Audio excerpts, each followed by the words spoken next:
परम स्नेही साहित्यान्वेषी सुधीजनों, सिंहभूम जिला हिंदी साहित्य सम्मेलन के ऑफिशियल यूट्यूब चैनल तुलसी भवन जमशेदपुर से जोड़ने पर मैं ब्रजेंद्र नाथ आपका हार्दिक अभिनंदन करता हूं।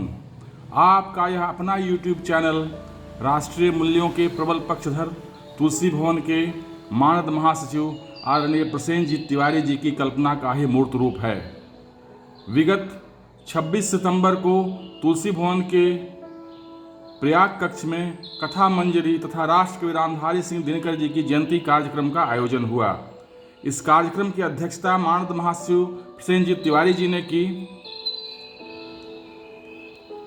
कार्यकारिणी के सदस्य प्रकाश मेहता या प्रसन्न वदन मेहता जी की गरिमा में उपस्थिति उत्साहवर्धक रही। संचालन डॉक्टर अजय ओझा जी ने किया। इसके प्रथम भाग में आप 6 साहित्यकारों की लघु कथाएं सुन चुके हैं। दूसरे भाग में भी आप अन्य 6 साहित्यकारों की लघु कथाएं सुन चुके हैं। प्रस्तुत है यह तीसरा भाग, जिसमें आप 2 कथाकारों की लंबी कहानियां सुनेंगे। तो आइए तस्वीरों की गैलरी से गुजरते हुए कहानीकारों द्वारा प्रस्तुत कहानियों का पाठ का आनंद लेते हैं।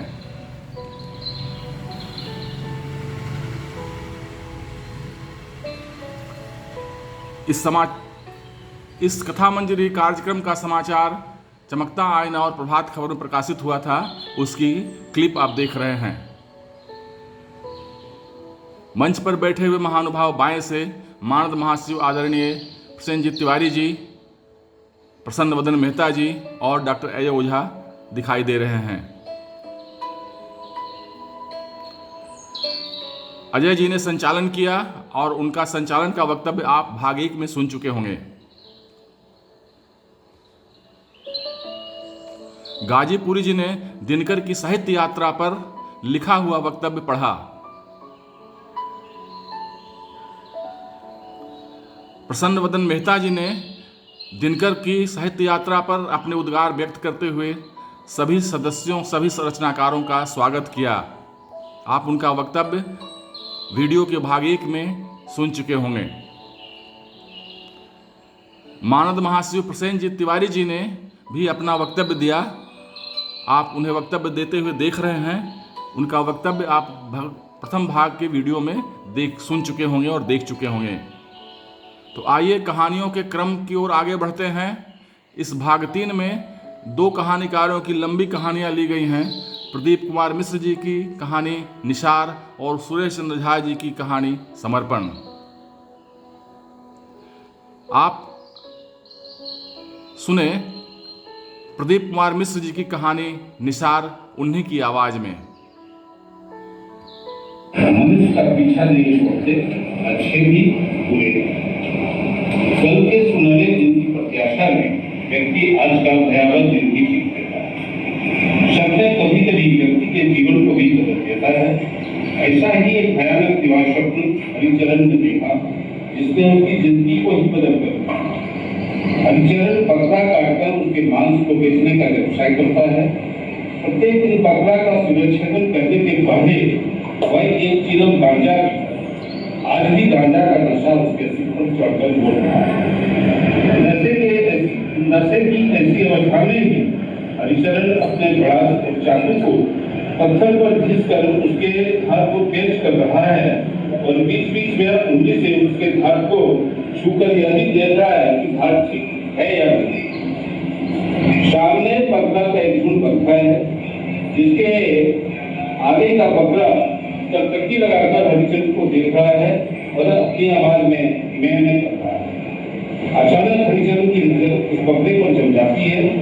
नशे की अवस्था में हरिचरण को लगता है कि वह काला बकरा उससे कह रहा है कि निर्दोष को तुम सिरोच्छेद कर पाप बटन रहे हो। देखना, एक दिन जब तुम्हारी मौत होगी तो तुम्हें ये भूत कैसे कैसी यातनाएं देंगे। गांजा के नशे में ही हरिचरण ने जैसे अपनी मृत्यु को देखा और देखा अपना असामयिक निधन।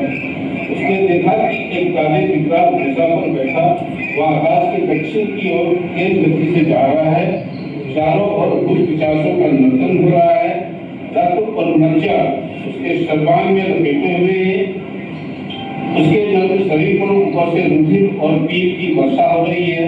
लाल लाल खुली आंखों वाले जंतु उसके शरीर पर भाला और चुभा रहे हैं। दर्द के मारे वो चिल्ला रहा है। ऐसे में अचानक उसके मुंह से निकल गया, बचाओ, मुझे मत मारो, मुझे मत मारो। ठीक से उसकी संख्या वापस लौटी। उसने अपनी दुकान को बंद किया और वापस घर आ गया। अपने घरवाली से बोला, अब मैं ये धंधा नहीं करूँगा। घरवाली के लाख समझाने पर भी उसने नहीं मारा। अब हरिचंद्र अवसाद में खाली हाथ बैठे गिरा है। परिवार की परवरिश के लिए तो कुछ काम करना ही होगा, लेकिन जब तक अवसाद से बाहर नहीं होता है, वह कुछ कर नहीं पाता है। ऐसी अवस्था में ही एक दिन वह शांति की खोज में जा रहा था। ऐसे में वो अचानक राम जानकी मंदिर पहुंच जाता है, जहाँ स्वामी अवधेशानंद रामचरितमानस का मानस पढ़ाई पाठ कर रहे हैं। हरिचंद्र सत्संग में बैठ जाता है। स्वामी अवधेशानंद ने रामचरितमानस की पंक्ति का गायन किए। करही आहार साग फल गंगा, शुभ नहीं ब्रह्म सच्चिदानंदा। और फिर इस पंक्तियों के आधार पर अपना प्रवचन करने लगे कि कैसे राजा मनु और उसकी पत्नी शत्रुपा अपना राजपाट अपने बड़े पुत्र को सौंपकर घर से निकल गए और कैसे तीर्थों का भ्रमण करते हुए कंदमूल आदि खाकर ईश्वर सच्चिदानंद का सुमिरन कर रहे हैं। कहते हैं ना, अंधे को क्या चाहिए, बस तो आखिर रामचरितमानस की इन चौपाइयों और सत्संग में राम कथा को सुनकर हरिचंद्र ने फैसला कर लिया कि अब से वह ठेला पर घूम कर सब्जी बेचने का काम करेगा। उसे ठेला बना दिया और प्रत्येक स्वच्छ और ताजी हरी सब्जी कुछ फल आदि लेकर वह घर से सुबह 7 बजे निकल जाता था और अपना ठेला कैलाश चौक पर लगाता है। अपने ठेला पर ही उसने रामचरितमानस की इस पंक्ति को लिख रखा है। ठेला लगाकर ठेले में बंधी कांसे की घंटी को बजाते हुए प्रत्येक दिन वह रामचरितमानस की इस पंक्ति को जोर जोर से बोल रहा है। करही आहार साग फल गंगा, शुभ नहीं ब्रह्म सच्चिदानंदा। इस तरह से वह अपने ग्राहकों को अपने और आकर्षित भी कर देता है। हरिचंद्र पहले की अपेक्षा अच्छे तरीके से अपने परिवार का भरण पोषण कर लेता है। शाम में जब वह घर लौटता है तो संध्या बंदन में भी भजन गाता है। रघुनंदन राघव राम हरे सिया राम हरे। हरिचंद्र कहता है, अब मैंने अपना जीवन बिना हाथ श्री राम के चरणों में ही निसार दिया है। अब तो दीनानाथ की हमारे पापों से हमारी रक्षा करें। साथ ही यह भी कहता है, अब मुझे गर्व है कि मेरे भोजन के लिए किसी जानवर की हत्या नहीं होती। मेरा भोजन किसी जानवर से दर्द, चीख, तड़प और हिंसा से मुक्त है।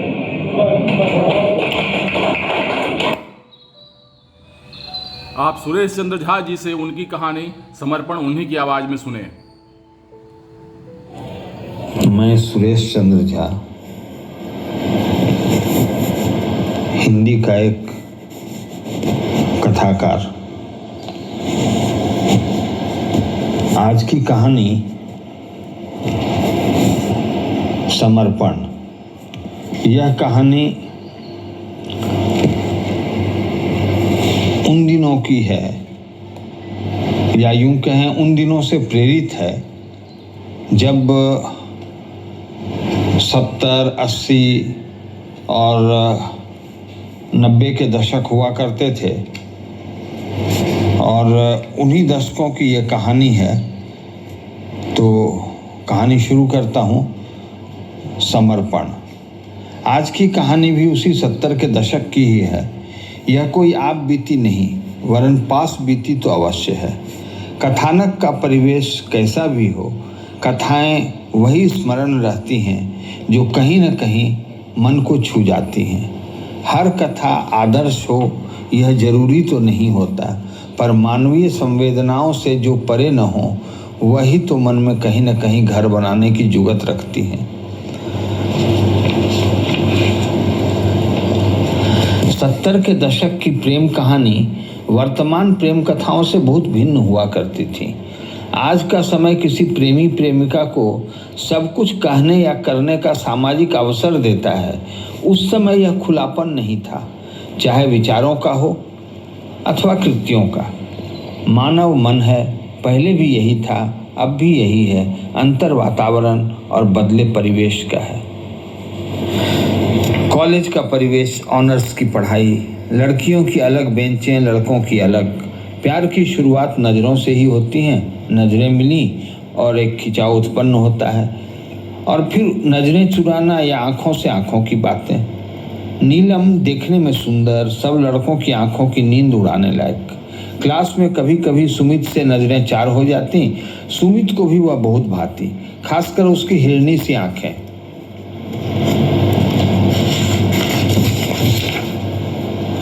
क्लास में 90 डिग्री के कोण पर छात्रों की सीटें हुआ करती थीं और लड़कियों की स्वाभाविक रूप से भी नजरें मिलती ही थी, पर कभी बात न हो पाई। कॉलेज के कॉरिडोर में एक सुबह, एक दोपहर, एक पतली सी आवाज़ पीछे से आई। कल मैं प्रोफेसर मिश्रा का क्लास अटेंड नहीं कर पाई। कल के उनके नोट्स आपके पास हैं ना, दे सकते हैं क्या? पीछे मुड़ा सुमित। पीछे देखा तो उसकी कल्पना साकार रूप लिए खड़ी थी और पलक निहारता रहा।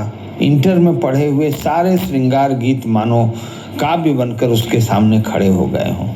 हाँ लीजिए ना, पर रिसेस के बाद दे देंगी। आज के नोट्स भी उसी में हैं।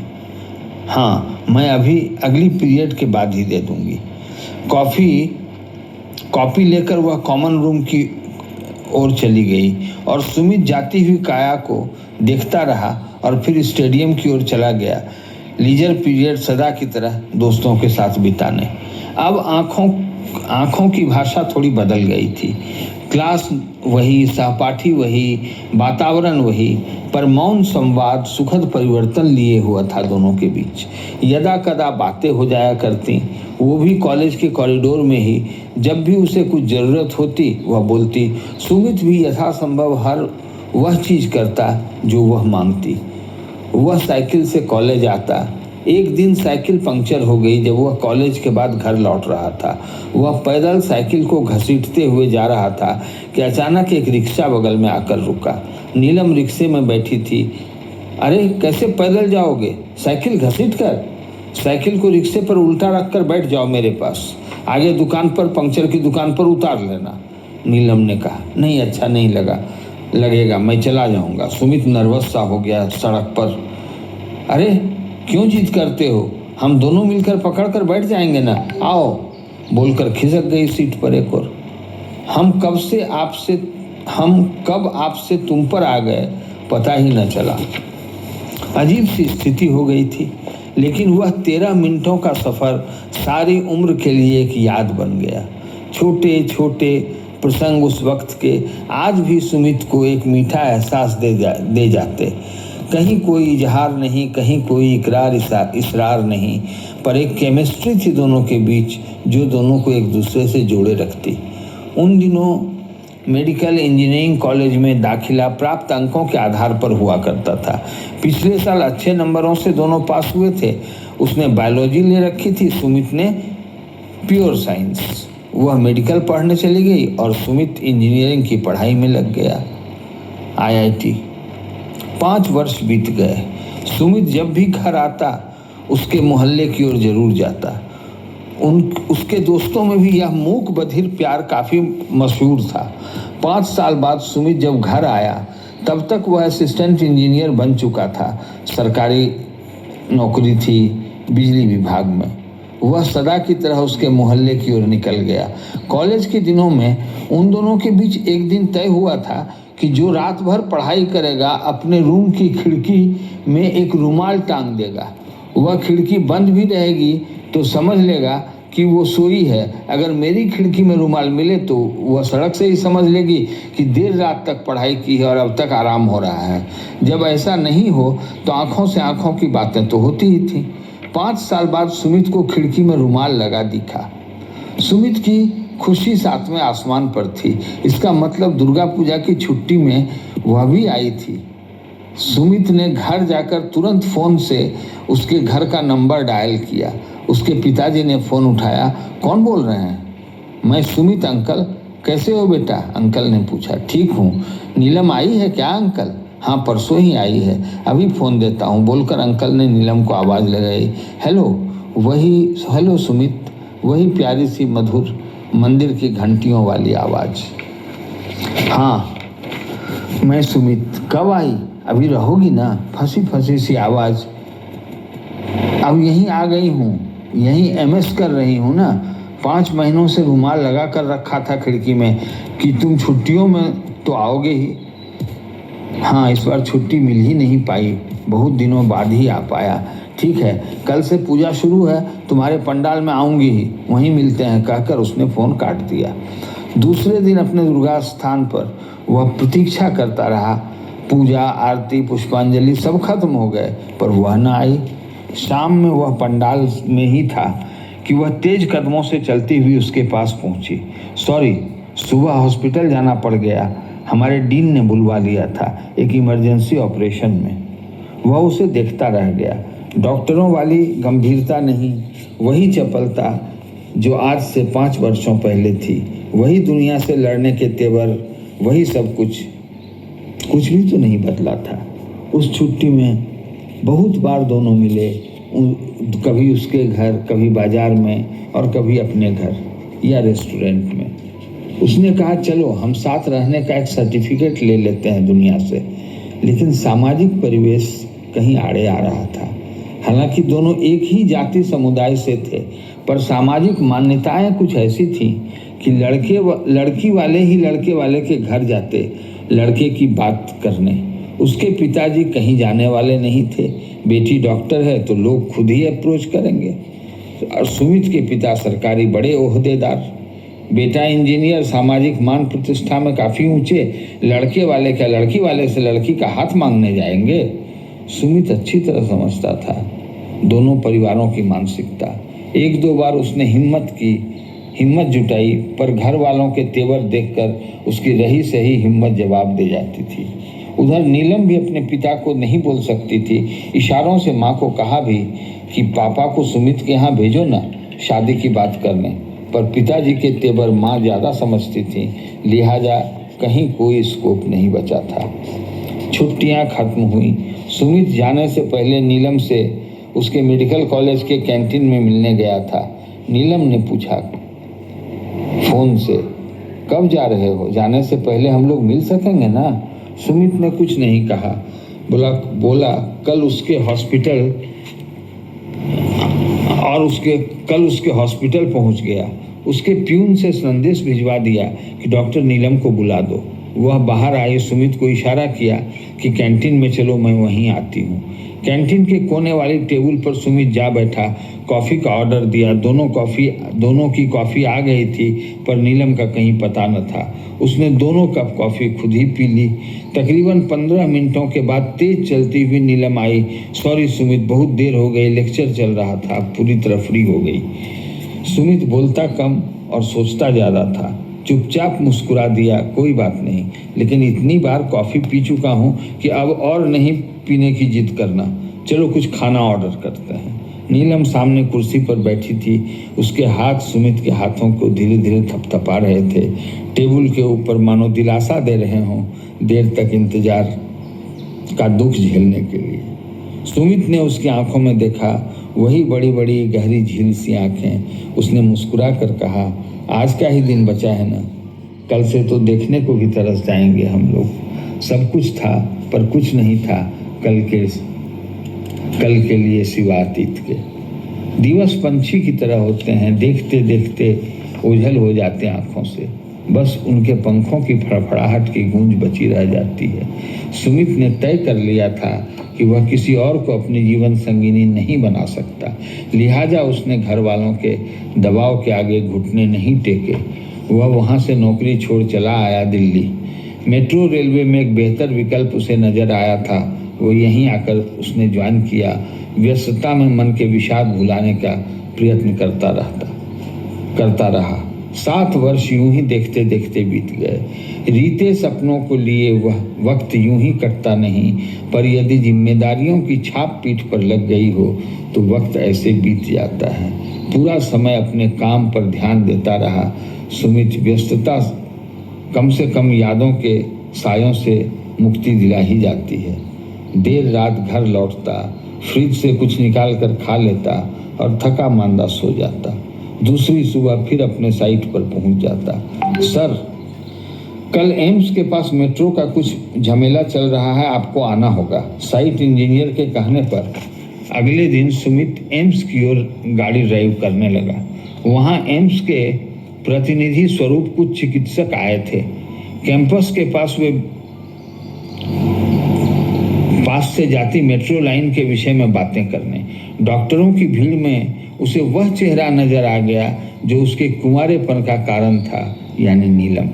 सफेद कोट पहने वह भी आई थी अपने एम्स का पक्ष रखने। अरे सुमित, तुम वहाँ बिहार से यहाँ कैसे आ गए? खबर तक नहीं हुई। बोलचाल सामान्य थी, पर सुमित देखता रहा उस चेहरे को जो उसका सब कुछ था। हाँ, 3 सालों से यही हूँ, दिल्ली मेट्रो में। संक्षिप्त सा उत्तर दिया उसने।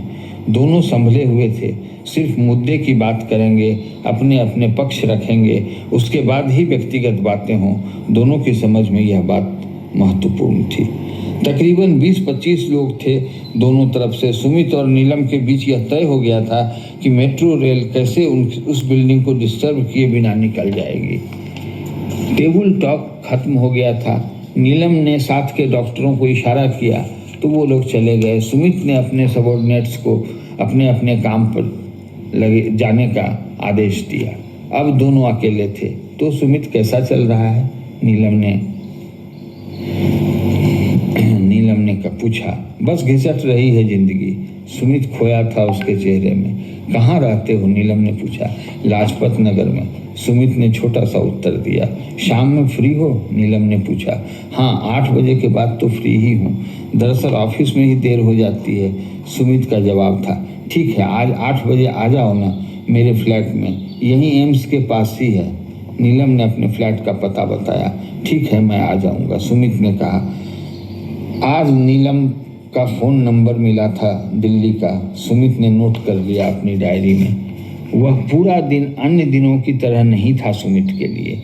आज वक्त बहुत लंबा कट रहा था। घड़ी की सुई बहुत धीरे धीरे खिसक रही थी आगे। वक्त अपनी रफ्तार से चला है, वह तो उसी रफ्तार से गुजरते रहेगा।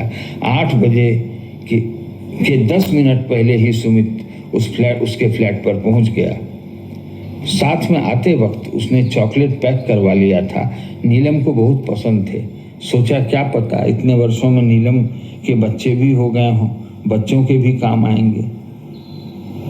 बेल पर हाथ रखा था कि दरवाजा खुल गया। आसमान से उतरी परी अपनी बड़ी बड़ी आंखों से उसके सामने मुस्कुराती हुई खड़ी थी। वही सुरीली आवाज, अंदर आओ ना। सुमित भावनाओं के अतिरेक में बह गया।